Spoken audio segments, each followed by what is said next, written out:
My lord, your friends being convinced that you had gone on some expedition with the Brahmin, and knowing nothing of the direction which you had taken, were greatly perplexed. At last we agreed to separate, each going a different way, and I, like the rest, set out by myself. One day, being unable to bear the heat of the noonday sun, I sat down in the shade of a tree at the bottom of a mountain. Happening to look up, I saw a man falling from the rock above, and he came to the ground very near me. On going up to him, I found that he was still alive, and having revived him by throwing cold water over him, and by other means, I found that he had no broken bone, and did not appear to have received any serious injury. When he was sufficiently recovered, I asked him who he was, and how he came to fall from the precipice. With tears in his eyes and a feeble voice, he said, "My name is Retold. I am the son of the minister of the king of Magadha, travelling about as a merchant. I came many years ago to the island of Kalayavana. There I married a merchant's daughter, and going with her by sea to visit my relations, was overtaken by a violent storm, during which the ship sank, and I was the only person saved. After reaching the shore, I wandered about for some time in a strange country, and, unable to bear my misery, was about to put an end to my life, when I was stopped by a Siddha, who assured me that after 16 years I should find my wife. Trusting to this promise, I have endured life through all these years, but the appointed time having passed without any sign of fulfillment of the prophecy, I could hold out no longer, and threw myself from the top of this precipice. At that moment the voice of a woman in distress was heard not far off, and saying to him, whom I recognized as my father, "Take courage, I have good news for you, only wait a moment." I ran off in the direction of the place whence the voice had proceeded, and soon came in sight of a large fire, and two women near it, the one trying to throw herself into the flames, the other struggling to prevent her. Going to the help of the latter, I soon got the lady away, and brought her and her companion to the place where my father was lying. I then said to the old woman, "Pray, tell me what all this means. How came you to be in such a place, and why did the lady wish to destroy herself?"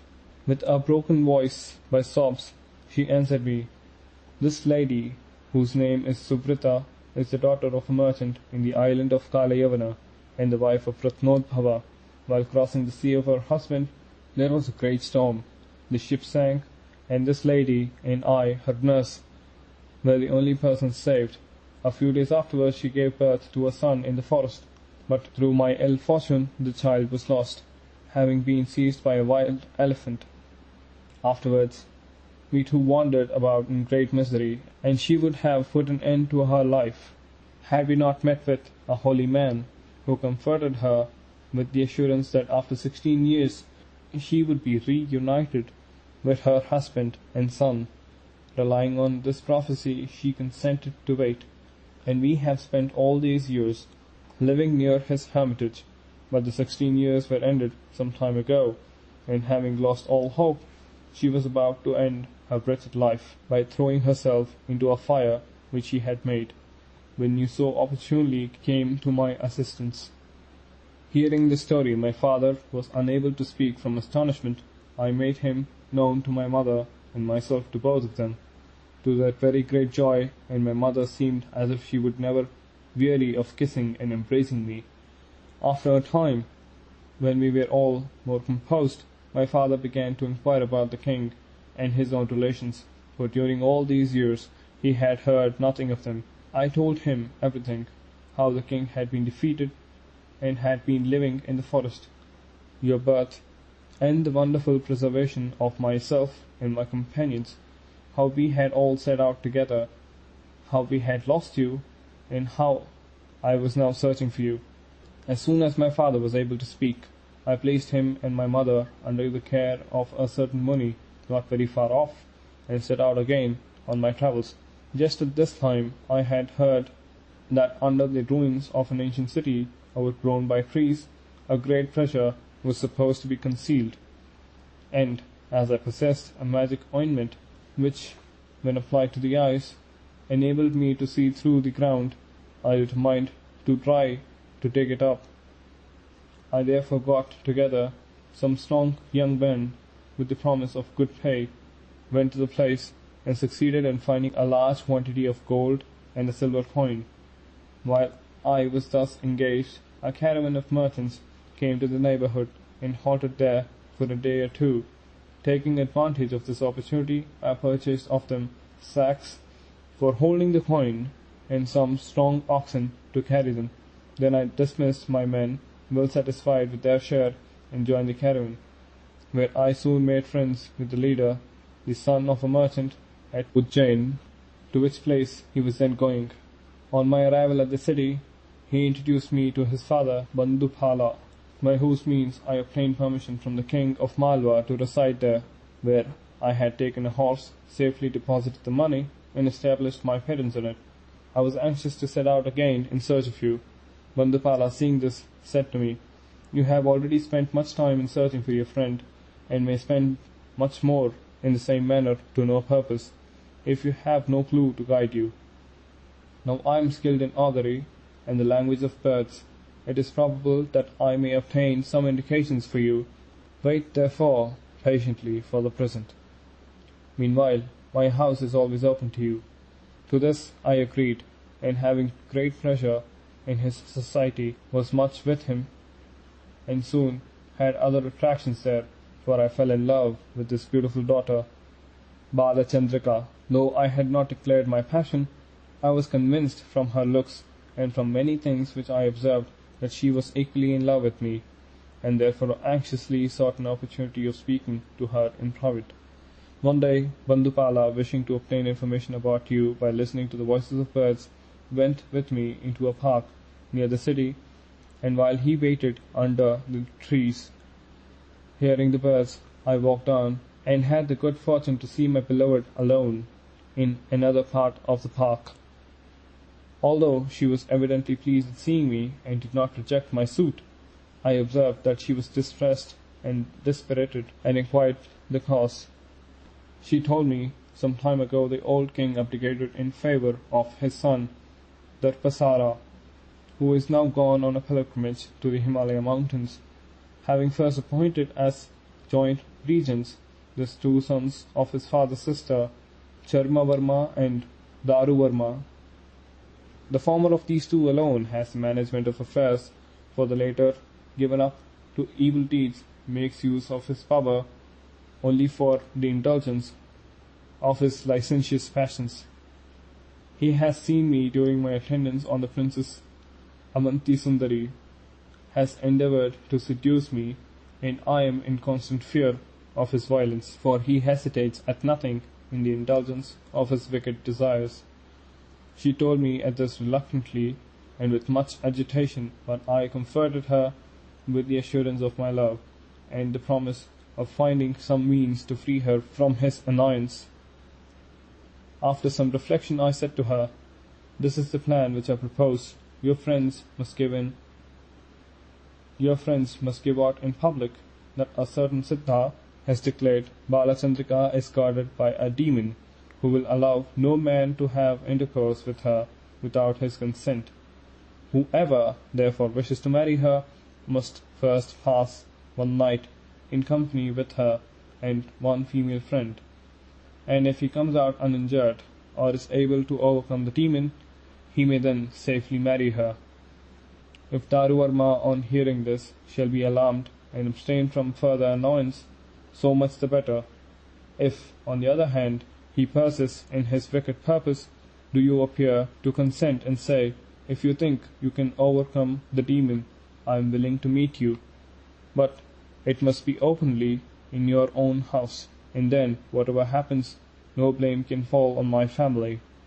To this proposal he will be sure to agree, and you may go to his house without fear, for I will accompany you, disguised as a woman, and will manage to kill that wretch without danger to you or myself, after which there will be no obstacle to our marriage. For when I ask your father, he will certainly consent, seeing the great love between us, for he has shown great regard for me, and knows my property and connections. But you must tell him Now what has been But you must tell him now what has been arranged between us, that he may be induced to spread abroad the report about the demon, and to consent to your going to Daruvarma's house." Balachandrika was delighted with my plan and promised to do her best to carry it out. She had full confidence in my courage and skill, and felt sure that I should succeed in what I had undertaken. Then, reluctantly leaving me, and looking back again and again, she walked slowly home.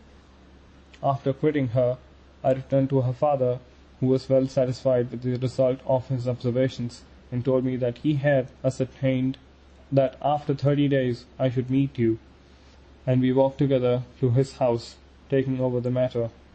After a few days, Balachandrika informed me that Daruvarma, undeterred by the report which was now spread about the city, that she was haunted by a demon, had continued his importunities, and that she had consented to go to his house that evening. Meanwhile, I had secretly made my preparations and concealed in a lonely place everything required for my disguise. At the proper time, when it was quite dark, I went there, changed my dress, met the lady, and accompanied her to the house of the prince, who received us with great respect, and not having the slightest suspicion of my being other than what I seemed to be, sent away all his attendants and conducted us to a room in a small detached building. There he seated her on a beautiful soft couch, inlaid with jewels, and expressing his great delight at seeing her, brought forth and offered to us both very handsome presents of dresses, ornaments, perfumes. After some conversation, as if no longer able to restrain himself, he sat down beside her, and regardless of my presence, threw his arms round her, and kissed her again and again. This was more than I could bear. Suddenly seizing him by throat, I threw him on the ground, and dispatched with him the blows of hand, foot, and knee, before he could call out or give an alarm. Then we both screamed out loudly, and I rushed forth, as if in great fright, calling out, "Help! Help! The horrible demon is killing the prince!" Hearing this, and seeing my apparent agitation, the attendants and the guards hastened in great confusion to the room, where they found the prince dead, and the lady so agitated that she was unable to give an account of what had happened. The demon had of course disappeared. Some police were in attendance, suspicious of fraud, but even they did not imagine two women to be capable of such an act of violence, and the general opinion was that the story of the demon was founded on truth, and that the prince well deserved the fate he had met with. Balachandrika was therefore suffered to leave. I had already escaped in the first alarm and confusion, had changed my dress, and reached home in safety. No further inquiry was made, and no suspicion fell on me. I duly married my beloved, and as no harm happened to me, the demon was supposed to have been propitiated. The day indicated to my wife's father having arrived, I came here. The day indicated by my wife's father having arrived, I came here, fully expecting to see you, and now my happiness is complete. When Rajavahana had heard the story, he again related his own adventures, after which he took leave of Somadatta, saying, "Come to me as soon as possible, when you have paid your devotions at Mahakala, and have taken your wife and her attendants home." And he then accompanied Pushpodbhava into the city of Avanti.